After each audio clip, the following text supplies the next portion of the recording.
Assalamualaikum, salam sejahtera. Hari ini kami nak demo sebuah sedikit tentang PPE semasa menyelamat di air lah. Alat ni dinamakan Personal Flotation Device, PFD. Okay, daripada company SRE.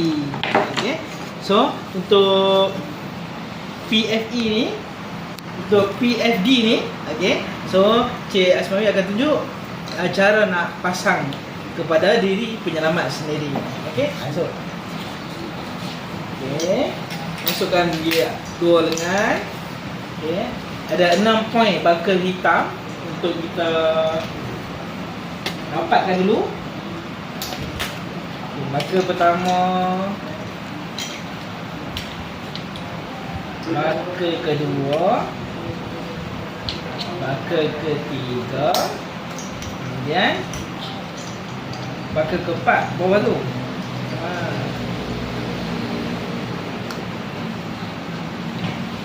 Sama-sama merah lah. Sama-sama merah.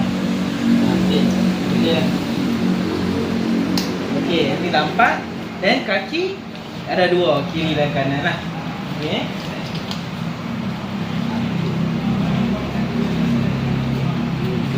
Okey, yang ini last kali untuk kita ikatkan diri kita dengan tali pandu.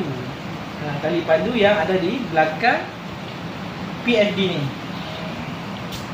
Okay. So ada cara dia lah nak ikat supaya dia mudah lucut. Kita tak mau dia susah lucut, kita nak dia mudah lucut. Okey. Okey. Atas bawah. Bawah dulu, tarik bagi cekam. Bawah tu dulu Dalam dulu. Dalam macam ini ya. Ni. Macam ni ya. Okey, tarik bagi kuat. Tarik kuat. Tarik kuat. Okey. Okey. Atas. Masuk atas pula.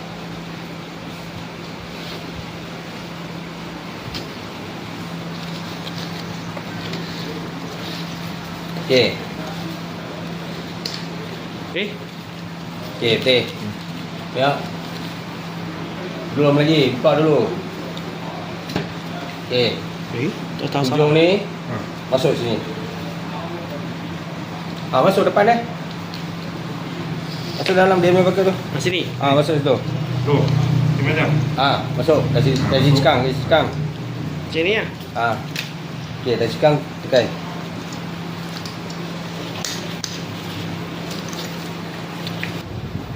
Lipat sini, zigzag supaya dia senang untuk release. Okey. Ang gulung dia lah. Lipat lagi. Jangan gulung, buat F tu. Masuk sini. Masuk tadi biar kelong ya. Kalau kelong lah. Kalau pakai ni jangan sekali gulung macam. Dia kena lipat kasi elok Okey. supaya senang. Ini kias sebagai kita punya nyawa tu kan.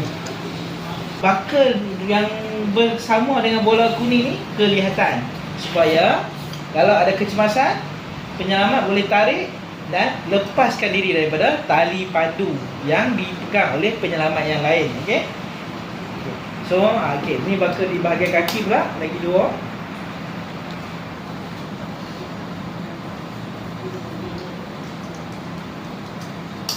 Okey. So, akan make sure agak-agak ketat lah.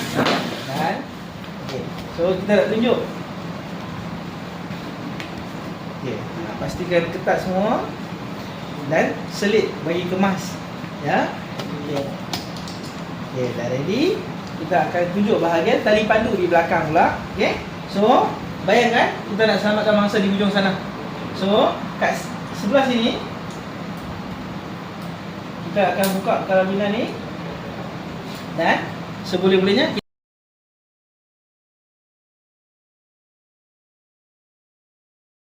ataupun ada komunikasi yang sukar untuk dilakukan. Bila ada masalah, kecemasan dan sebagainya, penyelamat akan tarik buckle ni. Okay, kita akan tunjuklah. Okey, dia akan tarik. Bila dia tarik, tali ni akan terlucut apabila penyelamat ni ditolak oleh arus. Okey, contoh okay, kita nak tunjuklah bahagian yang terlucut ni. Okey, cuba ke depan.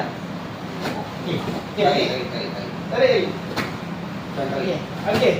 Okey. So, tali pandu akan terlucut dan penyelamat akan masih dengan pelampungnya lagi dan boleh selamatkan diri dengan berenang ke arah lain.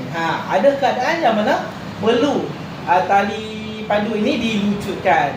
Okey. So, yang tu yang specialnya alat pelampung ini, PFD ini. Okey, terima kasih kerana menonton. So tengok. Hampir ke depan. Oh, dia free lah. Dia free. Kalau tak tarik bola. Buka saja. Okey. Nampak? Okey. Biasa